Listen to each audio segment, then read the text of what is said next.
സ്വവംശവിവാഹനിഷ്ഠ ക്നാനായ ജനതയുടെ അനന്യത. AD 345 ക്നായ് തോമായുടെയും ഉറഹായിലെ മാർ യൗസേപ്പ് മെത്രാന്റെയും നേതൃത്വത്തിൽ വൈദികരോടും ശമ്മാശന്മാരോടുമൊപ്പം ദക്ഷിണ മെസപ്പൊട്ടാമിയയിൽ നിന്നും കേരളത്തിലെത്തിയ 400ഓളം പൗരസ്ത്യ സുറിയാനി ക്രിസ്ത്യാനികളുടെ പിൻഗാമികളാണ് ക്നാനായക്കാർ. സോളമൻ രാജാവിൻ്റെ കാലശേഷം യൂദ, ബെഞ്ചമിൻ ഗോത്രക്കാർ മാത്രമടങ്ങുന്ന തെക്കൻ ഇസ്രായേലെന്നും ഇതര ഗോത്രങ്ങൾ ചേർന്ന വടക്കൻ ഇസ്രായേലെന്നും ഇസ്രായേൽക്കാർ രണ്ടായി വിഭജിക്കപ്പെട്ടു. ഇതര ജനതകളുമായി കൂടിക്കലർന്ന് വടക്കൻ ഇസ്രായേൽ രാജ്യം കാലക്രമത്തിൽ തനിമ നഷ്ടപ്പെട്ട് സമരിയക്കാർ എന്ന് അറിയപ്പെടാൻ തുടങ്ങി. പേർഷ്യക്കാർ തെക്കൻ ഇസ്രായേൽ രാജ്യം കീഴടക്കി ഇസ്രായേൽക്കാരെ യുദ്ധതടവുകാരാക്കി ബാബിലോണിലേക്ക് കൊണ്ടുപോയെങ്കിലും ഏറെ വൈകാതെ അവർ സ്വതന്ത്രരായി. ഒരു വിഭാഗം ഇസ്രായേൽക്കാർ മടങ്ങിച്ചെന്ന് ജെറുസലേം ദേവാലയം പുനരുദ്ധരിച്ച് ജീവിച്ചെങ്കിലും ഇതര വിഭാഗം ബാബിലോണിൽ തന്നെ തുടർന്ന് യഹൂദ മതനിയമങ്ങളും സംസ്കാരവും കർശനമായി പാലിച്ച് ജീവിച്ചു പോന്നു. ഇവരിൽ ചിലർ തോമാസ്ലിഹായുടെ പിൻഗാമികളായ മാർ മാറി, മാർ അദ്ദായി എന്നിവരിലൂടെ ക്രിസ്തീയ വിശ്വാസം പിൻകാലത്ത് സ്വീകരിച്ചു.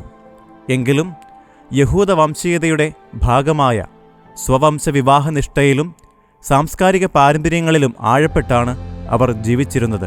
ബാബിലോണിൽ വസിച്ച് സ്വവംശവിവാഹം പാലിച്ചിരുന്ന ഈ യഹൂദ ക്രൈസ്തവരിൽ നിന്നാണ് ക്നാനായക്കാരുടെ ഉദ്ഭവം. തെക്കുംഭാഗക്കാരുടെ സ്വവംശവിവാഹനിഷ്ഠ ബൈബിൾ അടിസ്ഥാനം. കൽദായ സഭാംഗങ്ങളായ നമ്മുടെ പൂർവികർ കേരളത്തിലെത്തിയത് ഭാരതസഭയെ ശക്തിപ്പെടുത്തുക എന്ന ദൗത്യത്തോടെ ക്രൈസ്തവ വിശ്വാസം പേറിക്കൊണ്ടാണ്. പൗരസ്ത്യ സുറിയാനി ആരാധനാക്രമവും ആധ്യാത്മികതയും കേരളത്തിൽ നമുക്ക് ലഭിച്ച സാമൂഹിക അംഗീകാരങ്ങളും ഇവിടുത്തെ ക്രിസ്ത്യാനികളുമായി പങ്കുവച്ച് അവരുമായി നല്ല സൗഹൃദബന്ധം പുലർത്തിയാണ് നാം ജീവിച്ചിരുന്നത്. എങ്കിലും ഇതര ജനതകളുമായി നാം വിവാഹബന്ധത്തിൽ ഏർപ്പെട്ടിരുന്നില്ല. ഒരേ പൈതൃകത്തിലും സംസ്കാരത്തിലും വളർന്നവരും ജീവിക്കുന്നവരുമായ വ്യക്തികളുടെ കൂട്ടായ്മയാണ് നമ്മളെന്നത് സാമുദായികമായി നമ്മുടെ ഒരുമയ്ക്ക് അടിസ്ഥാനമാണ്. പണ്ട് ചെറുപ്രായത്തിലും മാതാപിതാക്കളുടെ താൽപ്പര്യത്തിലും പാരമ്പര്യങ്ങൾ പാലിച്ചും ജാതി സമ്പ്രദായപ്രകാരവുമൊക്കെ കേരളത്തിൽ വിവാഹങ്ങൾ നടന്നിരുന്നതും സ്വവംശവിവാഹത്തിന് അനുകൂലമായ ഘടകമായി മാറി. എങ്കിലും സ്വന്തം കുലത്തിൽ നിന്നുമുള്ള വിവാഹത്തിലൂടെ സന്താനങ്ങൾ അനുഗ്രഹിക്കപ്പെടണമെന്നും ദേശം കൈവശപ്പെടുത്തണമെന്നും പൂർവ്വപിതാക്കന്മാർക്ക് ദൈവം നൽകിയ വാഗ്ദാനമാണ് സ്വവംശവിവാഹത്തെ ഒരു നിഷ്ഠയായി സ്വീകരിക്കുവാൻ നമ്മുടെ പൂർവികരെ പ്രേരിപ്പിച്ചത്.